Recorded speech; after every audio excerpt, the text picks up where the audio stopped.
হাসরের মাঠে আমাদের সবার বিচার হবে, সকলের বিচার হবে, কিন্তু ময়দানে মাহশারে কিছু মানুষকে আল্লাহ তাআলা বিনা হিসাব জান্নাত দান করবে। এদের কোনো হিসাব হবে না, বিনা হিসাব আল্লাহর কাছ থেকে তারা জান্নাত পেয়ে যাবে। এমন যারা বিনা হিসাব আল্লাহর কাছ থেকে জান্নাত পাবে তাদের প্রকার মোট চারটা। কয়টা? 4 প্রকারের মানুষকে বিনা হিসাব আল্লাহ তাআলা জান্নাত দান করবে। 4 প্রকার। আল্লাহ তাআলা সূরাতুল ফাতিহার ভেতরে শেষ ভাগে আমাদেরকে আল্লাহ তাআলা তাদের পথে চলার শক্তি সামর্থ্য আল্লাহর কাছ থেকে চাইতে আল্লাহ তাআলা দোয়া শিখাইছেন আমাদেরকে। যেমন আমরা প্রতি নামাজের পরে দোয়া করি, প্রতি নামাজের পরে নামাজে রাকাতে রাকাতে আমরা দোয়া করি, প্রতি নামাজের রাকাতে রাকাতে দোয়া করি। সূরা ফাতিহার ভেতরে আমরা বলতে থাকি, কি বলি আমরা? ইহদিনাস সিরাতাল মুস্তাকিম সিরাতাল্লাযীনা আন'আমতা আলাইহিম গায়রিল মাগদুবি আলাইহিম ওয়ালাদ-দাল্লিন। আল্লাহর কাছে আমরা কি দোয়া করি? যে এ আল্লাহ, আপনি আমাদেরকে সিরাতে মুস্তাকিমে পরিচালিত করেন। দুনিয়াতে আমাদেরকে কি করেন? সিরাতে মুস্তাকিমে পরিচালিত করেন। অর্থাৎ যেই পথে চলে আপনার বান্দারা প্রিয়রা পুরস্কৃত হয়েছে, আমাদেরকে ওই পথে আপনি পরিচালিত করেন। এই যারা পুরস্কৃত হয়েছে আল্লাহর কাছ থেকে, এই পুরস্কৃত মুনআম আলাইহি লোকগুলা মোট 4 দল। এরা আল্লাহর কাছ থেকে পুরস্কার প্রাপ্ত জান্নাতের মাধ্যমে, যে আল্লাহ তাদেরকে বিনা হিসাব জান্নাত দান করবেন। এই বিনা হিসাব জান্নাতীদের 1 নাম্বার দল হলো নবীগণ। বলুন 1 নাম্বার দল কারা? বিনা হিসাব জান্নাতীদের 1 নাম্বার দল কারা? নবীগণ। অর্থাৎ বাবা আদম থেকে শুরু করে আমাদের নবী পর্যন্ত যত নবী দুনিয়াতে আগমন করছেন, এই নবী যারা, তারা সকলে আল্লাহর মনোনীত এবং এরা সবাই বিনা হিসাব আল্লাহর জান্নাত। কিন্তু এই নবী হওয়ার সুযোগ নাই। নবী হওয়ার সুযোগ আছে? এই দলে নাম লেখানোর কোনো লাইন নাই। এই দলটা আল্লাহ তাআলা আমাদের নবীজির মাধ্যমে এর ইতি ঘটাইছেন। এই দলের দরওয়াজা খোলা নাই, এ দলে ঢুকার কোনো দরজা নাই। এ দলের শেষ নবী যিনি, তিনি হলেন আপনার আমার নবী। আল্লাহর রাসূল বলেন, আনা খাতামুন নবিয়্যিন লা নবিয়্যা বাদি। আমি শেষ নবী, আমার পরে কিয়ামত পর্যন্ত আর কি নাই? বলেন এই কথাটা, কিয়ামত পর্যন্ত আর কি নাই? নবী নাই। কিয়ামত পর্যন্ত কেউ যদি নবী দাবি করে, কেউ যদি বলে যে আমি নবী, তাহলে সে কি বলেন তো? সে কি? কারণ এইটা হওয়ার সুযোগ নাই। এই নমিনেশন কাউকে আর দেয়া হবে না যে সে নবী হবে। এটা তাকে, এই পথটা কাউকে আর দেয়া হবে না। এটা শেষ হয়ে গেছে। আল্লাহর রাসূল সাল্লাল্লাহু আলাইহি ওয়াসাল্লাম বলেছেন, যদি কাউকে আমার পরে নবুয়ত দেয়া হতো তাহলে উমরকে নবুয়ত প্রদান করা হতো।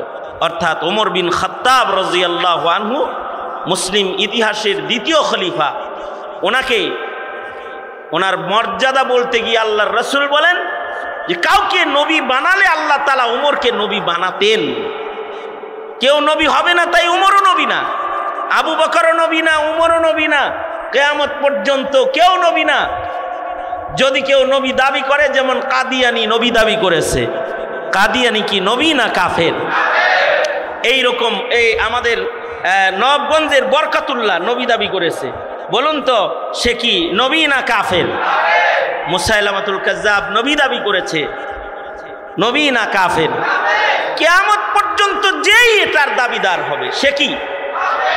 শুধু কি সে কাফের না, এই ভণ্ড নবীকে যারা নবী মানবে তারাও কি? ভণ্ড মিথ্যা নবীকে যারা নবী মানবে তারাও কাফের। এই জিনিসটা কিন্তু প্রত্যেকটা মুসলমানের সন্তানকে এটা শিখানো, এটা ফরজ। যদি না শিখায় আর যদি সে নবীর ব্যাপারে না জানে, তাইলে তার অজান্তেই তার ঈমান সে নষ্ট করে ফেলবে। কারণ ঈমান যে বিষয়গুলোর নাম, তার ভেতরে একটি বিষয় হলো বিশ্ব নবীর খাতমে নবুয়ত বিশ্বাস করা এবং নবীদের উপরে ঈমান আনয়ন করা। এ কারণেই আমরা যখন ছেলেবেলায় মাদ্রাসায় গিয়েছি, মক্তবে, ছোটকালে মক্তবে গেছেন না মসজিদে, তখন আমাদেরকে পড়াইছে ঈমান কাকে বলে।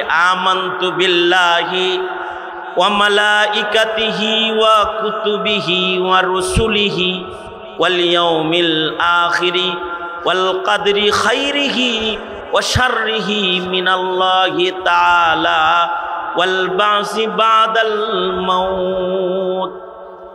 এই যে বিষয়গুলো যেগুলোর উপরে আমাদের পড়াইছে, যে শুধু আল্লাহ মানলেই মুমিন না, আল্লাহর উপরে ঈমান রাখতে হবে, আল্লাহর ফিরিস্তাদের উপরেও ঈমান রাখতে হবে। বলুন তো, ফিরিস্তা আছে না নাই? জোরে বলেন, ফিরিস্তা আছে না নাই? দেখছেন কে কে? আমিও দেখি নাই, আমাদের মাননীয় এমপি মহোদয় দেখে নাই, আপনারাও দেখেন নাই, কেউ দেখে নাই, আমরা দেখি না। চর্ম চোখে ফিরিস্তা দেখা যায় না, কিন্তু ফিরিস্তা আছে, এটা মানতে হবে। এটার নাম কি? এই বিশ্বাসের নাম ঈমান। কেউ যদি বলে ফিরিস্তা নাই, তাই না। ময়দানে মাহশারে আল্লাহ তাআলা ফিরিস্তাদেরকেও সাক্ষী হিসেবে বিচার দিবসে দাঁড় করাইবেন।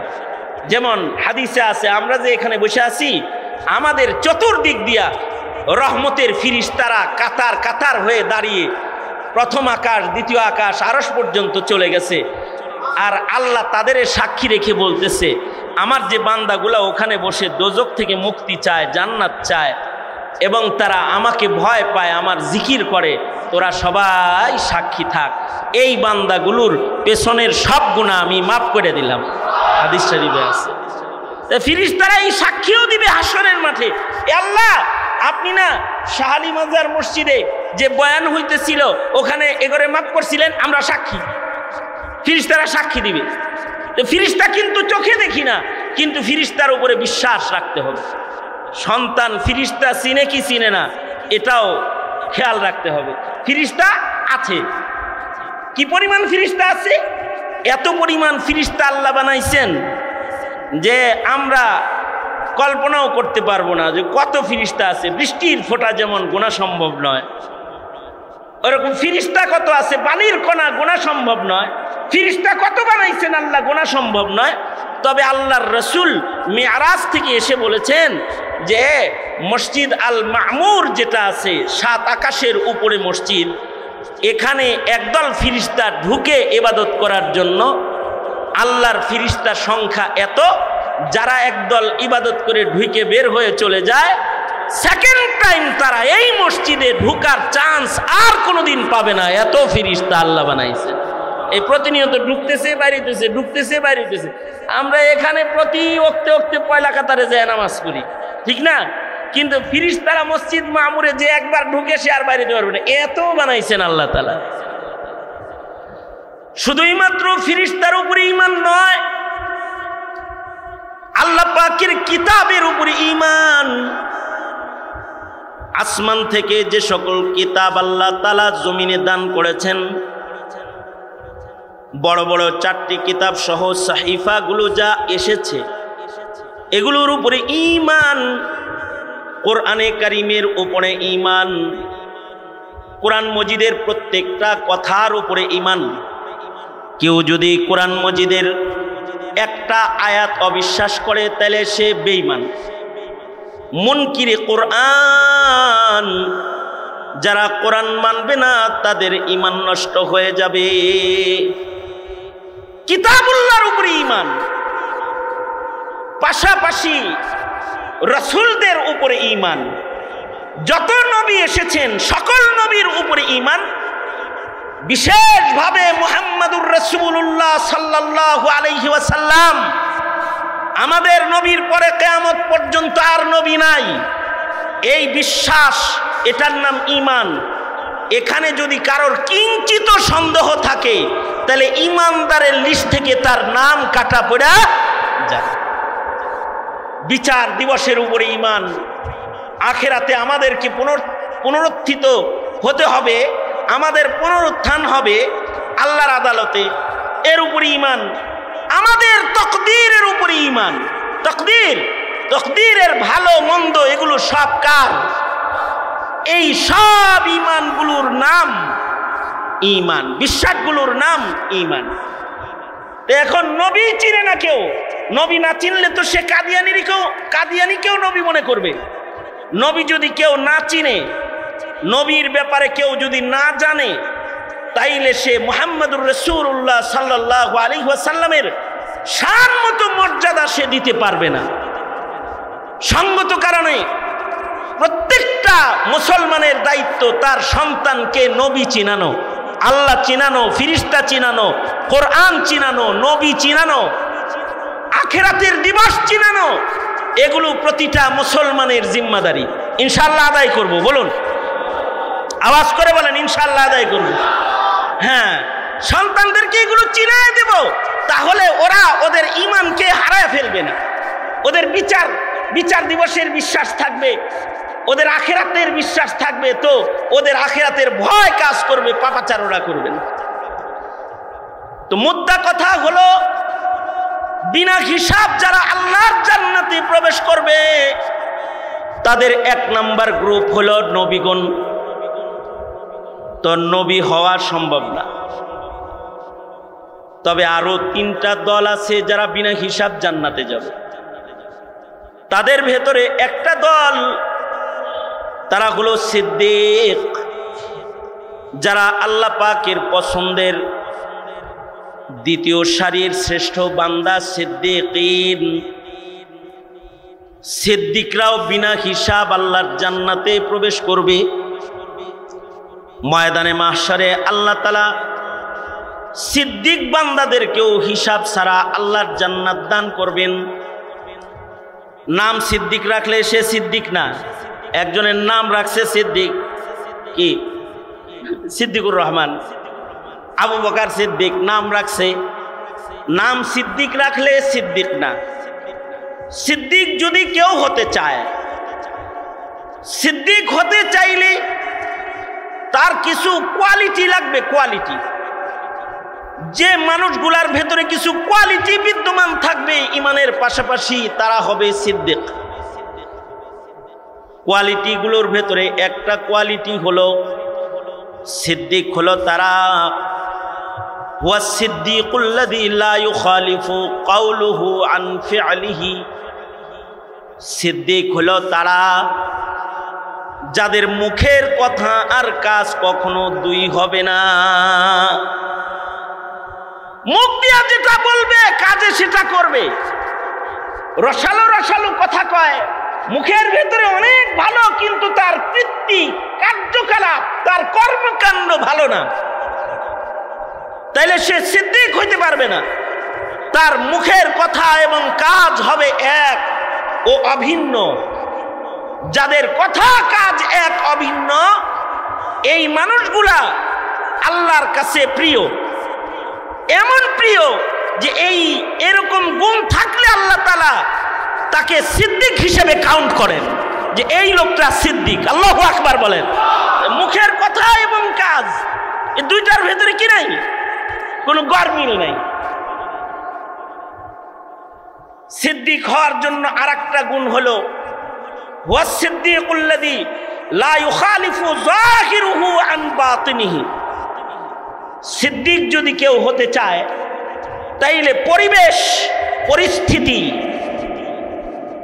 সামাজিক হালাত, জমিনের হালাত, মানুষের অবস্থা তার ঈমান নষ্ট করবে না। অর্থাৎ জাহিরি হালতের কারণে তার বাতিনের ঈমানের হালাত 2 নাম্বার হয়ে যাবে না। কিছু মানুষ আছে, এদেরকে যদি বলেন কিরে ভাই আপনি এরকম কে, জমানায় এরকম, কি কয় বলেন, আপনারা বলেন কি বলে, জমানাটা এরকম হুজুর, এখন পরিবেশটা এরকম, এর লেগে আমি এরকম। না না না, পরিবেশ যাই হোক আপনি পাল্টাবেন না। ইব্রাহিম নবীর আমলে পরিবেশ তো ছিল নমরুদ, খোদা দাবিদার আর মূর্তি পূজার পরিবেশ। এই পরিবেশ ইব্রাহিমকে পাল্টায় নাই। কি ইব্রাহিমকে পাল্টাইছে পরিবেশে? আর এখন যদি বলি যে ভাই আপনি এরকম কেন, আরে ভাই দুনিয়াটা এরকম, দুনিয়ার পরিবেশটা এরকম, পরিবেশে আমার এরকম করে ফেলাইছে। না না না, ইমানদারের ইমানের জায়গাটা পরিবেশ কখনো ইমানদারের ইমানের জায়গায় আক্রমণ করতে পারবে না। যদি আক্রমণ করে ফেলে তাহলে সে কামেল ইমানদার না। আর যদি ইমানের জায়গাটা স্বচ্ছ পুত পবিত্র কেউ রাখে তাইলে আল্লাহ তাআলা তাকে সিদ্দিক হিসেবে গণবেন। নবীদের ভেতরে পরিবেশের কারণে যার হৃদয়ের হালত পাল্টায় নাই, এমন একজন নবীকে আল্লাহ তাআলা কোরআনে সিদ্দিক নবী বলেছেন। আর সাহাবীদের ভেতরে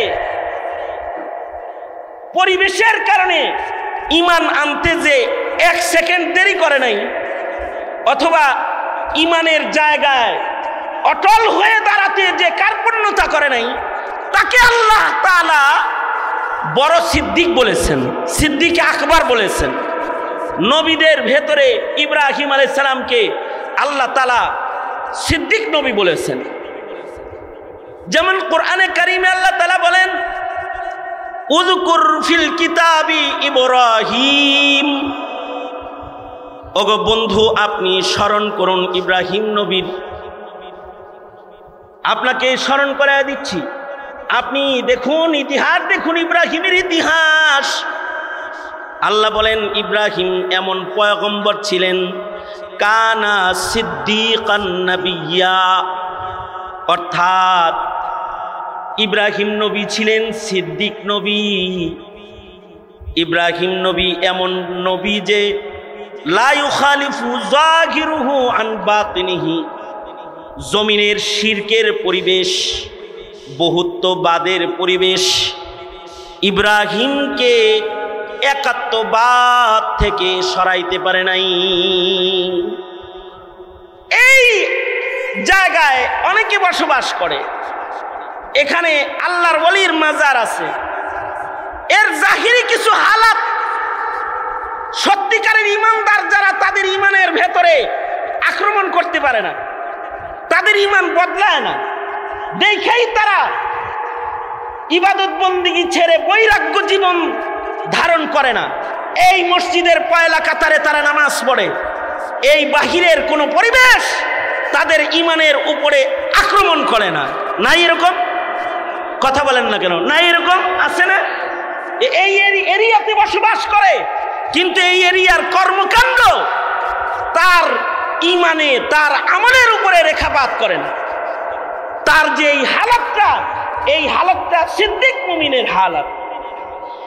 এজন্যে আপনি আমি মুমিন হিসাবে দেখেন,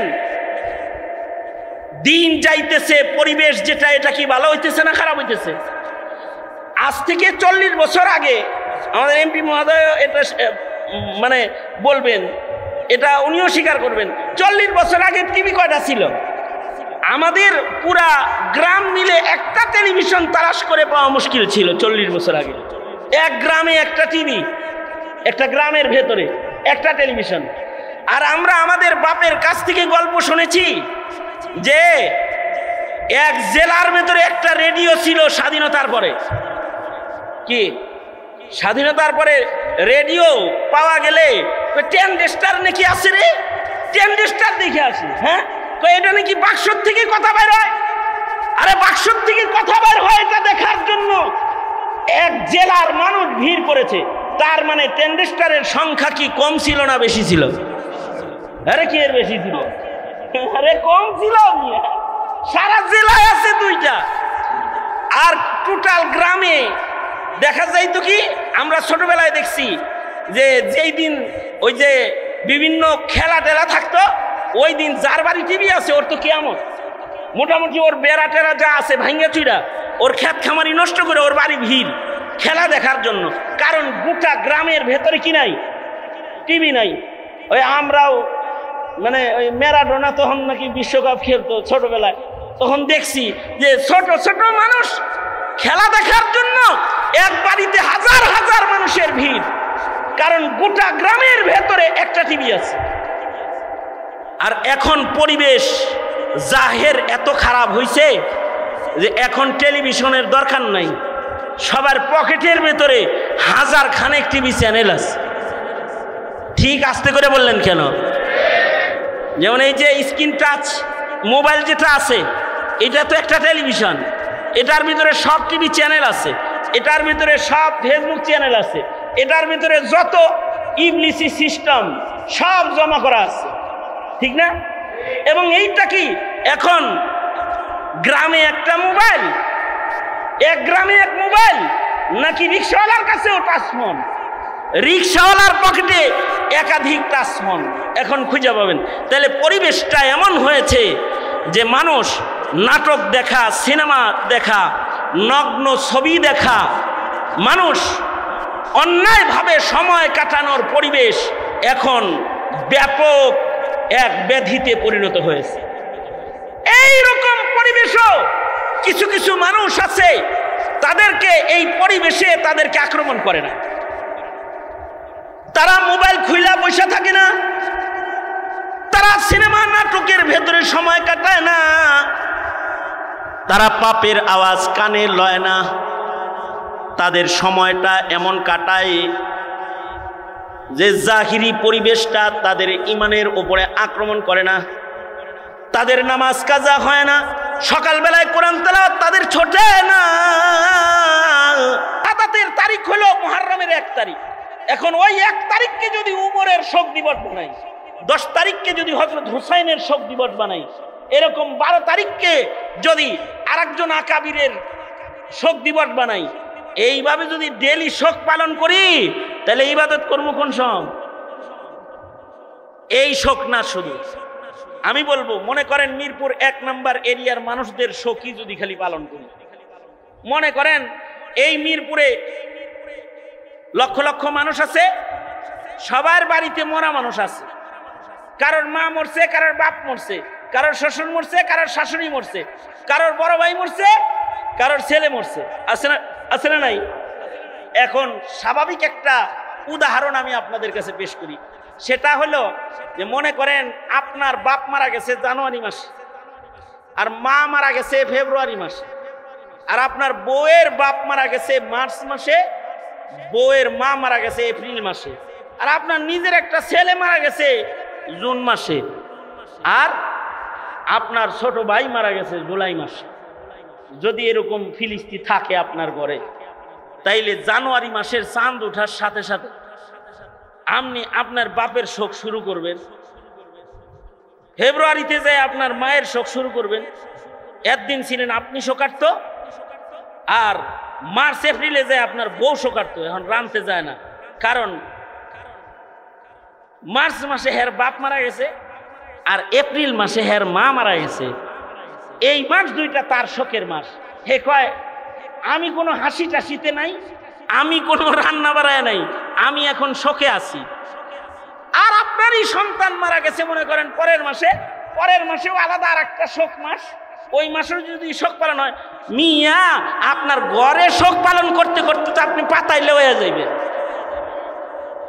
এইভাবে যদি শোক পালন হয়, তাহলে সারা দুনিয়ার মানুষ শোক পালন করতে করতেই তার হায়াত ফুরায় যাবে। আমি আমার বাজারে গেছি, আমার এলাকার মহল্লার বাজারে গেছি। হ্যাঁ, বাজারে গেছি, যা দেখি যে ওষুধের দোকান বন্ধ। ওষুধের দোকান, আমি বললাম কিরে ভাই ওষুধের দোকান বন্ধ কেন? কয় ওর আব্বার মৃত্যুবার্ষিকী আজকে। আমি কই আব্বার মৃত্যুবার্ষিকী, এখন কি আমার ঘরে রুগী মারা যাইব? ওষুধ তোর দোকান ছাড়া আর কারোর দোকানে নাই, কই যাবো আনতে? তাইলে তো হের কাছ থেকে চাবি আনো লাগবো, হের আনো লাগবো, হে তো শোক পালন করে, সে বছরে এই তারিখে দোকান খোলা রাখে না। আমি বললাম মাসালা তো বুঝে নাই। তা আমি মোটর সাইকেল নিয়ে আমার এক সাথীরে লইয়া এই দোকানদারের বাজ্যে হাজির।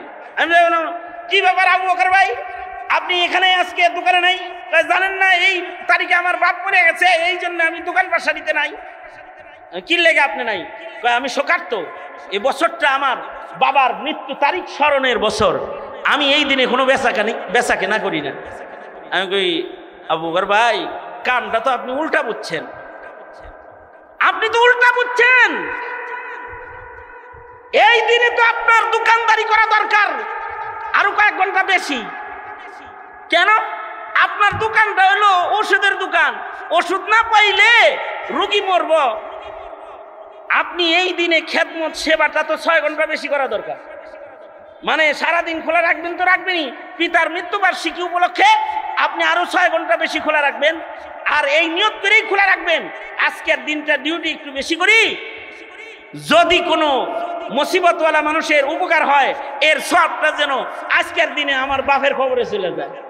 আর দোকানটা লং টাইম খোলা রাখবেন এই নিয়তে, ভিক্ষুকরা যদি আজকের দিনে আপনার দোকানে আসে তাহলে বাবার মৃত্যু তারিখ হিসাবে বাবার নামে সদকা করে করে বেশি বেশি ভিক্ষুকের খেদমত করবেন। বহু রকমারি নিয়ত করে আজকের দোকানটা কি খোলা রাখুন গেছিল না বাবের খবর মাফ করার লেগা। কোন কি হুজুর এটা নাকি? হয় এটাই তো এটা কথা, আমি যেটা তুমি যেটা করছো এটা ভুয়া, আর আমি যেটা বলছি এটা হলো সহি। চলো মিয়া হেডারে মোটরসাইকেল উঠে আইসা ওষুধ নিছি, ওষুধ নিয়ে বললাম তুই তো আজকে এই যে 4 ঘন্টা বাড়ি ছিলি না, তুই বেটা 8 ঘন্টা ডিউটি করবি, যদি দোকানে তোরে না পাই তোরে খাইছি আমি। শোক শোক কেমনি পালন করে এটাও তো জানতে হয়, পূর্বপুরুষদের স্মরণ কেমনি করে এটাও বুঝতে হয়, এটাও শিখতে হয়। অবশ্যই হযরত হুসাইনের মোহাব্বত ঈমান।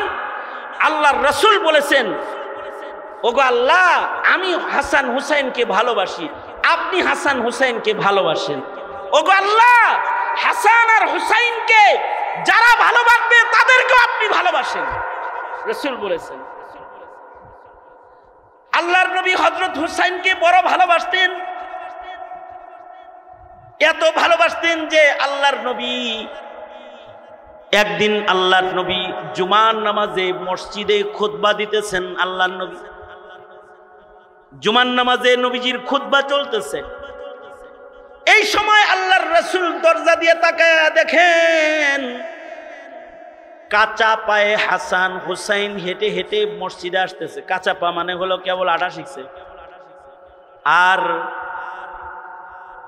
সাইয়্যিদাতুন নিসাই আহলিল জান্নাহ হযরত ফাতেমা নিজের সন্তান দুইটাকে নানা ড্রেসে মুসল্লি সাজে সাজায় দিছে, আর মসজিদ বরাবর দাঁড়ায় দেখায় দিছে ওই যে মিম্বরে আজ জুমাবার এই সন্তান তোর নানা খুতবা দিতেছে, যা নানার পেছনে জুমার নামাজ তোরা পড়বি। মায় সন্তান দয়কে মসজিদের দিকে হাঁটায়া দিয়া দূরে দাঁড়ায় রয়েছে। আল্লাহর রাসূল দেখতেছেন 2 ভাই হাইটা হাইটা মসজিদে আসতেছে, বালুর ভিতরে হাঁটতে পারে না, গড়ায় গড়ায় বালিতে পড়ে যায়। এক ভাই আর এক ভাই রে ধইরা উঠায়, আবার আর একজন পড়ে যায় তো আর একজন রে টাইনা উঠায়। এভাবে তারা মসজিদে আসতেছে। আল্লাহর নবী মিম্বর থেকে দেখে জুমার নামাজের খুতবারত নবীজি নবীর খুতবা বন্ধ করে দিলেন। সাহাবীদের মাঝখান দিয়ে হেঁটে আল্লাহর রাসূল মসজিদের বাইরে চলে গেলেন। 2 নাতিকে আল্লাহর নবী কোলে লইয়া কাঁধে লইয়া মসজিদের মিম্বরে এসে দাঁড়ায় বলে, এরা আমার নাতি, এদের দরদে ও সাহাবীরা তোমাদের রাইখা আমি মসজিদের বাইরে গেলাম, ওদের মোহাব্বতে বাইরে গেছি, এটা তোমরা কিছু মনে করো না, কারণ সন্তানের মোহাব্বত আল্লাহর দান। ইন্নামা আমওয়ালুকুম ওয়া আওলাদুকুম ফিতনা, আল্লাহ তাআলা সন্তানের মোহাব্বত দিয়েছেন, তাই সন্তানকে ফিতনা বলেছেন। আমি সন্তানের মোহাব্বতে বাইরে গেছি, তোমরা কিছু মনে করো না।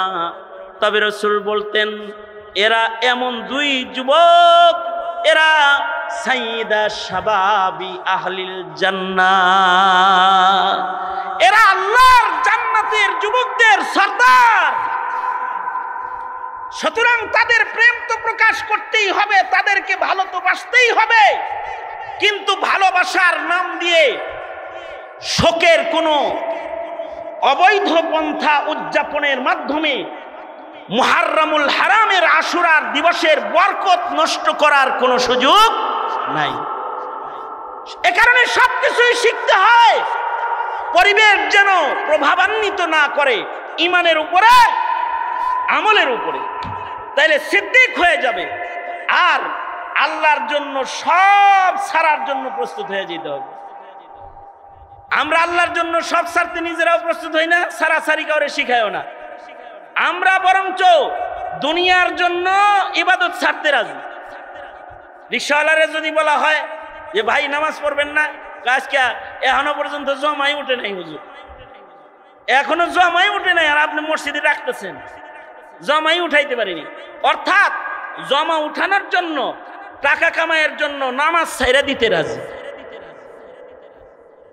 চাকরির জন্য ঈমান ছাইরা দিতেও রাজি, চাকরির জন্য। কয় হুজুর উপরের নির্দেশ, এর লেগে আর কি, কিছু মনে করেন না। আরে কিছু আমার মনে করার কি আছে? আপনি যে চাকরির জন্য ঈমানের খেলাফ কাম করতেছেন, এটা বুঝেন না আপনি? আপনি নিজের ঈমানকে মূল্যায়ন আগে করেন। আপনি আপনার হায়াতের সুখকে মূল্যায়ন আগে করলেন, কবরের সুখের মূল্যায়ন করবেন না, হাসরের সুখের মূল্যায়ন করবেন না। আপনি যদি সঠিক মানের মুমিন হতে চান, তাইলে তো ঈমানের জন্য আপনার দুনিয়ার সব ছাড়তে রাজি হবেন। আপনি সব ছাড়তে রাজি হবেন, বেচা কেনা ছাড়তে রাজি হবেন, তাকবীরে উলা ছাড়তে রাজি হবেন না। দুনিয়ার অনেক লাভ ছাড়তে রাজি হবেন, কিন্তু ইবাদতের লাভটা ছেড়ে দিতে রাজি হবেন না। সুতরাং এই বুঝগুলোর নাম হলো সিদ্দিকিয়াত। সিদ্দিক হওয়ার সুযোগ আছে। নিয়ত করে ফেলাই যে আমরা সিদ্দিক হব ইনশাআল্লাহ। বলেন, আওয়াজ করে বলেন, আওয়াজ করে বলেন। সিদ্দিক যদি না হতে পারেন, তাহলে বিনা হিসাব চতুর্থ দল যারা আল্লাহর জান্নাতে যাবে তারা হলো সালেহীন, আল্লাহওয়ালা। ময়দানে মাহশরে কিছু মানুষের নেক বেশি, তারা সালেহীন হিসেবে গণিত হবে। কিছু কিছু মানুষ আছে তাদের জীবনে সেজদা বেশি, কিছু কিছু মানুষ আছে তাদের জীবনে রোজা বেশি, নফল রোজা বেশি। কিছু কিছু মানুষ আছে তাদের জীবনে কোরআন তেলাওয়াত বেশি, কিছু কিছু মানুষ আছে তাদের জীবনে জিক্র আজকার বেশি, কিছু কিছু মানুষ আছে তাদের জীবনে সাদকা বেশি, কিছু কিছু মানুষ আছে তাদের জীবনে দরুদের আমল বেশি, আর কিছু কিছু মানুষ আছে তাদের জীবনে মিছা কথা বেশি, কিছু কিছু মানুষ আছে তাদের জীবনে গীবত বেশি, কিছু কিছু মানুষ আছে তাদের জীবনে জুলুম বেশি, আর কিছু কিছু মানুষ আছে তাদের জীবনে ইহসান বেশি, কিছু কিছু মানুষ আছে তাদের জীবনে গালি বেশি, আর কিছু কিছু মানুষ আছে তাদের জীবনে সালাম বেশি। যে মানুষগুলার জীবনে সালেহ, আমলে সালেহ, এইটা যাদের জীবনে বেশি হইয়া যাবে, এরা বিনা হিসাব আল্লাহর জান্নাতে চলে যাবে। এদেরকে সালেহীন, আল্লাহওয়ালা হিসাবে ডাক দেওয়া হবে। এ কারণেই প্রতিদিন সন্ধ্যাবেলায় হিসাব করা যে আজকের দিনে গুনাহ বেশি হয়েছে না নেকি বেশি হয়েছে।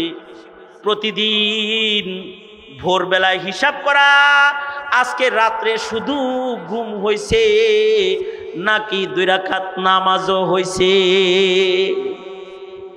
এই মুহাসাবার হিসাবের মাধ্যমে সালেহীন হওয়া। সবচেয়ে আসান রাস্তা হলো শহীদ হওয়া। যেই শহীদ হওয়ার পথ মুহাররমুল হারামের 10 তারিখে হযরত হুসাইন গ্রহণ করেছিলেন। ঈমানের উপরে অটল থেকে জীবন দেব, কিন্তু জুলুম করতে দেব না, জুলুম প্রতিষ্ঠা হতে দেব না, অন্যায় প্রতিষ্ঠা হতে দেব না। শহীদ হওয়া, যারা শহীদ হয়ে যাবে, শহীদরা বিনা হিসাব আল্লাহর জান্নাতি। এমনকি শহীদরাই ওই মাইয়িত যাদেরকে আল্লাহর রাসূল আফজাল মাইয়িত বলেছেন। এ কারণে সকল নবীরাও নবী হওয়ার পাশাপাশি শহীদ হওয়ার দোয়া করছেন। যেমন আল্লাহর রাসূল সাল্লাল্লাহু আলাইহি ওয়াসাল্লাম দোয়া করতেন, আল্লাহুম্মা রযুকনি শাহাদাতান ফি সাবিলিক।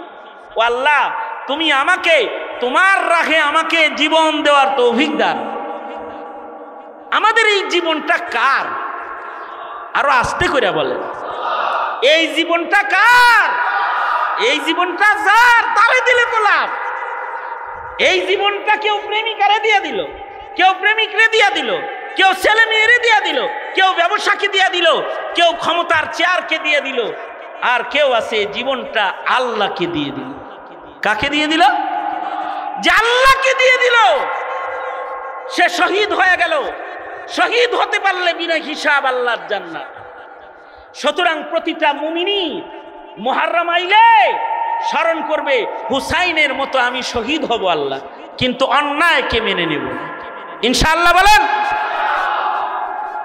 এই শহীদ হইতে পারলেও বিনা হিসাব আল্লাহর জান্নাত। আরো সহজ পদ্ধতি আল্লাহ তাআলা বলেন, শহীদ হইতে পারলা না, সালেহীন হইতে পারলা না, সিদ্দিক হইতে পারলা না, তাহলে আমার রাসূলের অনুসারী হয়ে আমার নবীর সুন্নত মাইনা চলো। আমার নবী যে কাজ যেমনে করছে হেমনে করো। আমার নবীর সুরত দৈরো, আমার নবীর সিরত লইও।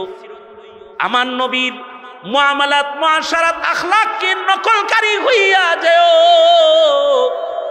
যদি আমার নবীর সুন্নাহর অনুকরণকারীও তোমরা উম্মতেরা হতে পারো, তাহলে আল্লাহ বলে ওমাইয়ুতি ইল্লাহ ওয়ার রাসূল ফাউলাইকা মাআল্লাযীনা আন'আমাল্লাহু আলাইহিম মিনান নাবিয়্যিন ওয়াস সিদ্দীকিন ওয়াশ শুহাদাই ওয়াস সালিহিন ওয়া হাসুনা উলাইকা রফিকা।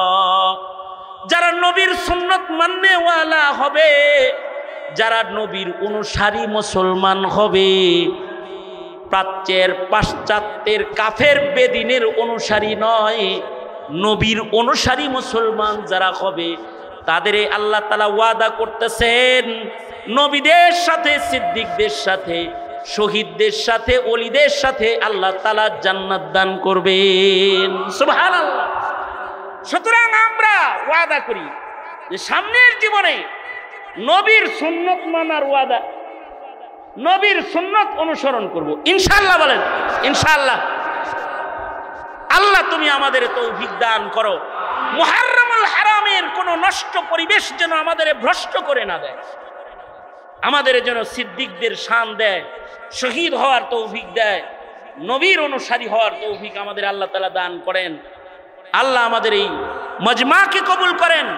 যে কয়েকটা কথা বলেছি এর থেকে কিছু দায়িত্ববোধ বুঝে নেয়ার তৌফিক আল্লাহ তাআলা বলনেওয়ালা শুননেওয়ালা সবাইকে দান করেন।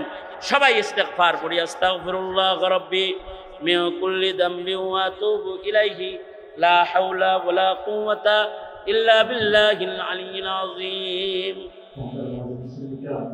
তাদের জিন্দেগির প্রতিটা মুহূর্তকে ইমানের যে একটা রং আছে সে রং দিয়ে সাজায় রাখে। জাহেরি পাপাচারের রং তাদের ইমানের রঙের ওপরে আক্রমণ করে না। এই রকম সিফাত যাদের ভেতরে পাওয়া যাবে তাদেরকে আল্লাহ তাআলা বলবেন, এই তুই আমার সিদ্দিক বান্দা। সাধারণ বান্দার সাথে তোকে দাঁড় করাইলে হয় না, যা তোকে সিদ্দিক হিসাবে আমি চয়ন করলাম, কাউন্ট করলাম, গণনা করলাম, যা তোকে আমি বিনা হিসাব আমার জান্নাত দান করলাম। সুবহানাল্লাহ। এইটা সিদ্দিকের 2 নাম্বার কোয়ালিটি। দ্বিতীয় নাম্বার একটা কোয়ালিটি।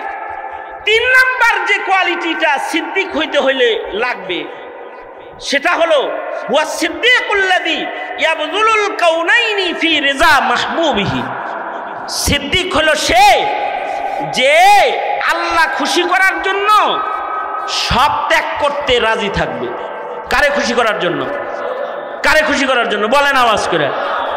খুশি করব কাকে? আল্লাহকে খুশি করার জন্য সকলকে, সবকিছুকেই ছেড়ে দিতে প্রস্তুত থাকবে। মাননীয় এমপি মহোদয়ের একটি জরুরি মিটিং আছে, বারবার টেলিফোন আসতেছে, এই জন্য উনি রুখসত নিলেন। প্রোগ্রামটা আর অল্প কিছু সময় চলবে। আমিও লম্বা করে কোনো কিছু আপনাদের কাছে বলবো এমন লম্বা সময় আমার হাতেও নাই। আমিও ক্লান্ত পরিশ্রান্ত, আর আপনারাও ক্লান্ত পরিশ্রান্ত। আপনাদের খতিব মহোদয় আমাদের সিনিয়র বড় ভাই। আমরা জামিয়া রহমানিয়ার ছাত্র, আমিও জামিয়া রহমানিয়াতে পড়েছি। আপনাদের খতিব সাহেব হুজুর মহাদয় জামিয়া রহমানিয়ার ফারেক খিরিজ, উনি আমাদের সিনিয়র বড় ভাই, আমাদের 5 বছর আগের উনি ব্যাস উনি। তো উনি যে মুহাক্কিক একজন আলেমে দিন, আর ওনার আলোচনা, ওনার গোছালো কথা আপনারা এত পরিমাণে শোনেন যে আপনাদেরকে আমার নতুন করে কিছু বলার নাই। তারপরেও যেহেতু বসায়া দিচ্ছে আমাকে কিছু বলতে, তাই 2-4টা কথা আপনাদের সামনে বলা জরুরত মনে করতেছি।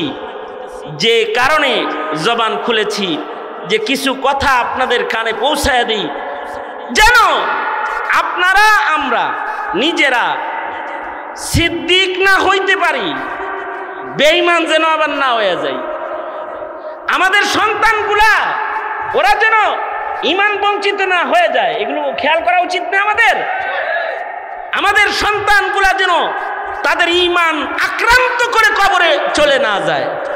দেখেন, আমরা যে কথা বলি আপনাদের সামনে, একটা দায়িত্বের বন্ধন থেকে বসে বসে আমরা কথা বলি। এই দায়িত্বটা শুধু আমার না, এই কথাগুলো বলা শুধু আমার দায়িত্ব না, এই কথাগুলো বাপ হিসাবে বলা আপনারও দায়িত্ব, আপনার সন্তানদেরকে নেতা হিসেবে বলা আপনার দায়িত্ব, কর্মীদের জন্যে বড় ভাই হিসেবে বলা আপনার দায়িত্ব, ছোট ভাইদেরকে আমির হিসেবে বলা আপনার দায়িত্ব, মামুরদেরকে। সকলের কিছু জিম্মাদারি আছে, সেই জিম্মাদারিগুলো তো আমরা এখন আর আদায় করি না। আমরা দুনিয়াটাকে মনে করি খাও দাও, দুনিয়াটা মস্ত করো, খাও দাও ফুর্তি করো, গান আছে না একটা, এই তালে মনে করি যে দুনিয়াটা হলো খাও দাও ফুর্তি করো, এই কোন রকম জীবন কাটায় সময়টারে পার করো।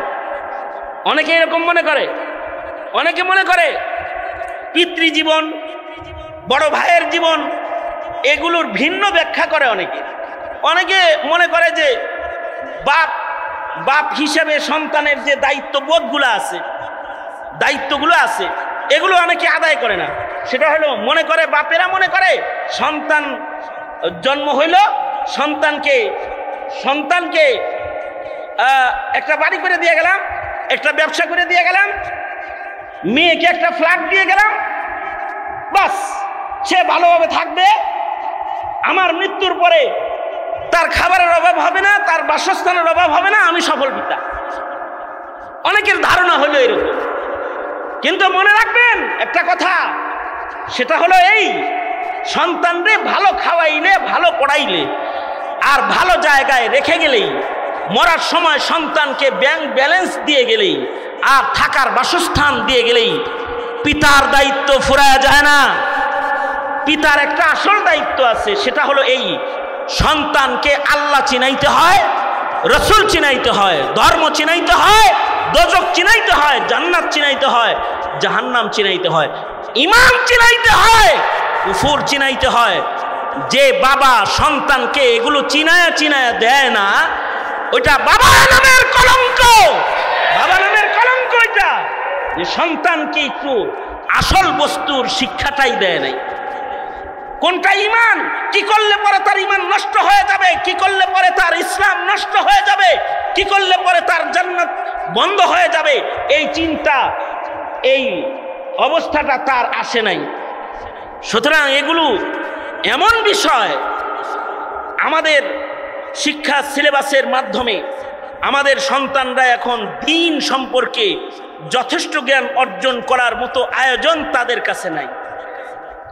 আমাদের সন্তানরা একাডেমিক ভাবে ঈমান চিনবে, সাহাবী চিনবে, নবী চিনবে, ধর্ম চিনবে, নাই। যদি থাকতো তাইলে ইউনিভার্সিটিতে নাস্তিকদের রমরমা পরিবেশ কায়েম হতো না। তবে একটা সময় ছিল, তখন ধর্ম কর্ম শিক্ষা সিলেবাসের ভেতরে ছিল, তখন ধর্মীয় অনুশীলন শিক্ষা সিলেবাসের ভেতরে ছিল। খতমে নবুয়ত একটা কবিতা বললেও খতমে নবুয়ত চিনা লাইছে। আর এখন আমরা ওয়াজ করে খতমে নবুয়ত বুঝাইতে পারি না। কিন্তু কবি নজরুলের উমর কবিতা পড়া ছেলেরা ঈমান শিখা লাইছে, নবী চিনা ফেলাইছে, সাহাবী চিনা লাইছে। উমর কবিতার ভেতরে হযরত উমরের শান লিখতে গিয়ে কবি নজরুল কত সুন্দর কবিতা লিখেছে। ইসলাম সে তো পরশমণি, তারেকে পেয়েছে খুঁজি, পরশে তাহার শোনা হলো যারা তাদেরও এই মোরা বুঝি। ইসলাম সে তো পরশমণি তারেকে পেয়েছে খুঁজি, পরশে তাহার শোনা হলো যারা তাদেরও এই মোরা বুঝি। বলেছেন হযরত রাসূল শেষ পয়গম্বর, আমার পরে যদি নবী হতো কেউ হতো ঠিক সে উমর। উমর কবিতার ভেতরে এখানে কিন্তু একটা কবিতাও শিখাইছে নজরুল। কবিতার পাশাপাশি কবি নজরুল খাতমে নবুয়ত শিখাইয়া রেখে চলে গেছে। এই কবিতা পড়ার পরে উমরই যেহেতু নবী না, আর কেউ নবী হবে না, এইটা যে পড়েছে ছাত্রর ভেতরে ঢুকে পড়ছে, ঠিক না? এইরকম হাসর দিবসের কবিতা পড়ানো হতো আগে। হাসরের দিন বলিবেন খোদা, হে আদম সন্তান তুমি মোরে সেবা করো নাই, যবে ছিনু রোগে আমি অজ্ঞান। আল্লাহ তাআলা কি কি জিজ্ঞাসা করবে হাসরে, এগুলো কবিতার ভেতরে পড়ায়া দিছে। কবিতার ভেতরে একাত্মবাদ পড়ায়া দিছে, কবিতার ভেতরে বহুত্ববাদ চিনায়া দিছে। আশ্চর্য, এখন লিখনির মাধ্যমে একত্ববাদ শূন্য, খাতমে নবুয়াত থেকে বিচ্ছিন্ন, ধর্ম থেকে বিচ্ছিন্ন করার চক্রান্ত সারা দুনিয়ার মুসলিম সমাজের ভেতরে ইহুদ নাসারারা বাস্তবায়ন করে ফেলেছে, প্রায় ফেলেছে। সঙ্গত কারণে আমার ইউনিভার্সিটির সন্তানরা রসুল সম্পর্কে বলতে পারে না, নবী সম্পর্কে বলতে পারে না, তারা আসাদ নূরের অনুসারী হয়ে যায়। আওয়াজ করে বলেন না কেন? আসাদ নূরের অনুসারী ব্লগারে পরিণত হয়।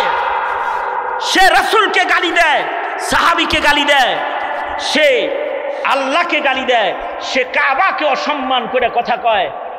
তার কাছে কোরআনের সম্মান থাকে না। কারণ কি? তাকে চেনানো হয় নাই, যে এটা চেনানো হয় নাই। এই কারণে বাবা, পরিবেশ কিন্তু ভালো না, তবে পরিবেশের আসর যেন আমার পরে না পড়ে, পরিবেশের আসর যেন আমার সন্তানদের ওপরে না পড়ে। যেমন 10 মুহররমের পরিবেশ হয়েছে কি তাজিয়াতি মিছিলের পরিবেশ, এটা 10 মুহররমের পরিবেশ। ইয়া হাসান ইয়া হুসাইন মিছিল করো, বুক কাটো মুখ কাটো। মর্সিয়া ক্রন্দনের পরিবেশ না, মর্সিয়া ক্রন্দন এই সময়ের আসল কাজ নয়। এখান থেকে তো একটা শিক্ষা নেওয়া দরকার। কারণ শরীয়তে ইসলামে শোক যেটা, শরীয়তে ইসলামে শোক মাত্র 3 দিন। শরীয়তে ইসলামে শোক কয় দিন? জোরে বলেন। 3 দিন। সেটা পিতার শোক হোক আর ভাইয়ের শোক হোক, নেতার শোক হোক আর নবীর শোক হোক, শোক কয় দিন বলেন? আওয়াজ করে বলেন, শোক কয় দিন? পীরের শোক কয় দিন? বড় ভাইয়ের শোক কয় দিন?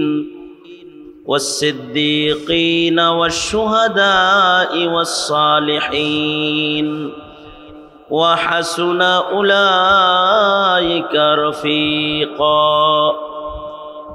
وقال النبي صلى الله عليه وسلم من مات وهو يعلم لا إله إلا الله دخل الجنة. وقال النبي صلى الله عليه وسلم المرء مع من أحب أو كما قال عليه الصلاة والسلام. اللهم صل على محمد وعلى آل محمد كما صليت على إبراهيم وعلى آل إبراهيم إنك حميد مجيد. اللهم بارك على محمد وعلى آل محمد كما باركت على إبراهيم وعلى آل إبراهيم ইন্নাকা হামিদুম মাজিদ। মুহররমুল হারামের বরকতি মাসে আশুরা উপলক্ষে আয়োজিত মহতি বরকতি মাহফিলের মোহতারাম সদর, মোহতারাম সভাপতি, উপস্থিত আমাদের সকলের অত্যন্ত শ্রদ্ধার মানুষ, অত্র এরিয়ার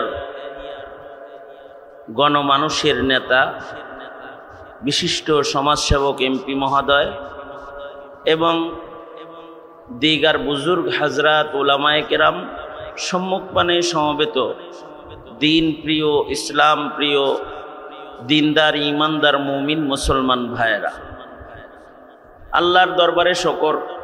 আল্লাহ তাআলা আমাদেরকে মসজিদের ভেতরে একটা বরকতি মাহফিলে ওলামাদের সোহবতে বসার তৌফিক দান করেছেন। এজন্য কালিমাতুশ শকর পড়ি, শুকরিয়া আদায় করি, মুহাব্বতে ভক্তি ভরে বলি আলহামদুলিল্লাহ। মানব জীবনের হায়াতের সময়গুলো ভালো কাজে ব্যয় হওয়ার মাধ্যমে হায়াতের সঠিক মূল্যায়ন হয়। জীবনের কিছু কিছু মুহূর্ত, কিছু কিছু সময় যেগুলো নাজাতের জন্য বাহানা হতে পারে, তার মধ্যে একটি গুরুত্বপূর্ণ সময় হলো যে সময়গুলো মানুষের আল্লাহর ঘরের ভেতরে কাটে। অর্থাৎ এই মুহূর্তে মসজিদের বারান্দায়, মসজিদের ভেতরে, নামাজের মুসল্লায় আমরা বসে রয়েছি, যেখানে আল্লাহর বান্দারা নামাজ পড়ে, এমন জায়গার মধ্যে আমাদের সময় কাটতেছে, যেই জায়গাটা আল্লাহ পাকের কাছে সর্বাধিক পছন্দের জায়গা। আহাব্বুল বিলাদি ইলাল্লাহি মাসাজিদুহা, মসজিদগুলো হলো আল্লাহ পাকের কাছে সবচেয়ে পছন্দনীয় জায়গা। মসজিদ তো এমন জায়গা যেখানে কেউ যদি নিরিবিলি বসেও থাকে কেবলামুখী হয়ে, তো তার আমল নামার মধ্যে নফল ইবাদতের সওয়াব জমা হইতে থাকে। সেখানে যদি দ্বীনি কথা কেউ মসজিদে বসে শোনে, তাহলে তো এই সময়টা আরও মূল্যবান হয়। দ্বীনি কথা বলা, দ্বীনি কথা শোনা, এটি গুরুত্বপূর্ণ একটি নেক কাজ। এই নেক কাজটা যখন মসজিদের ভেতরে সংগঠিত হইতেছে, তো এই নেক কাজের মূল্যটা বেড়ে গেছে।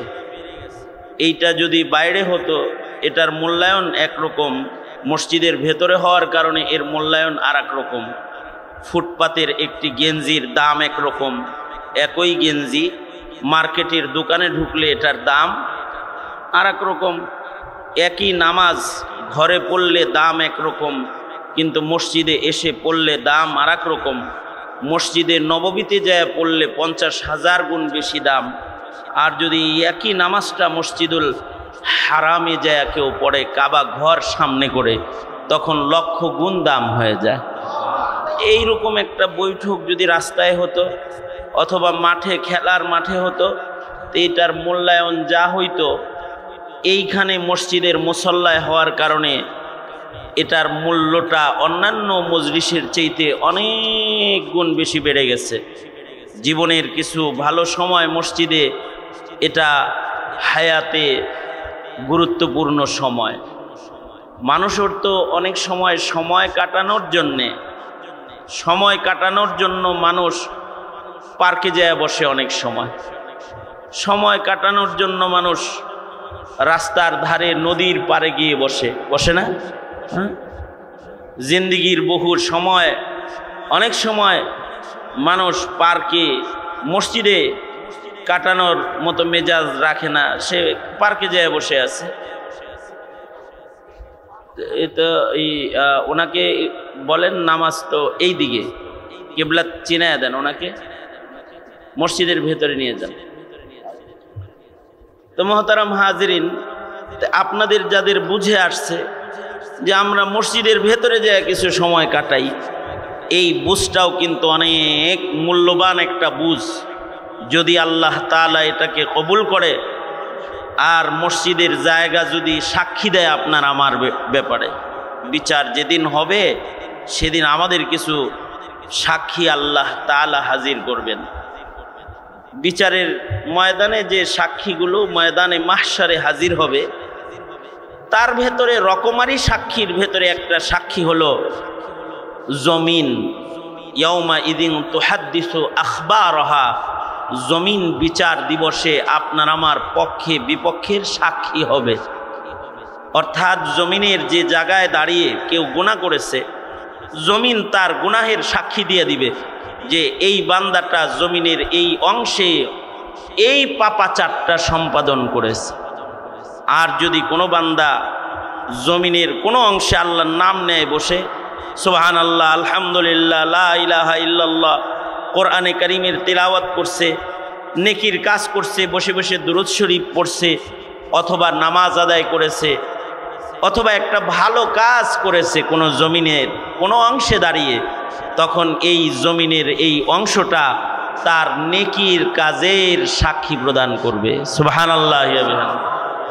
তাইলে ওই হিসেবে ময়দানে মাহশারে আমরা যে আশুরার দিনে এই রাতের বেলার এই মহতি মজলিসে বসে যে আমরা আল্লাহ পাকের কিছু শান, আল্লাহ পাকের কিছু কথা, নবীজির কিছু কথা, দ্বীনি কিছু নসিহাত আমরা যে গ্রহণ করলাম, শুনলাম, এইটার সাক্ষীটাও আমাদের নাজাতের জন্য ময়দানে মাহশারে উসিলা হইতে পারে। মুহতারাম হাজিরিন, আল্লাহ তাআলা আমাদের এই বৈঠককে কবুল করে নেক, বলেন আমিন।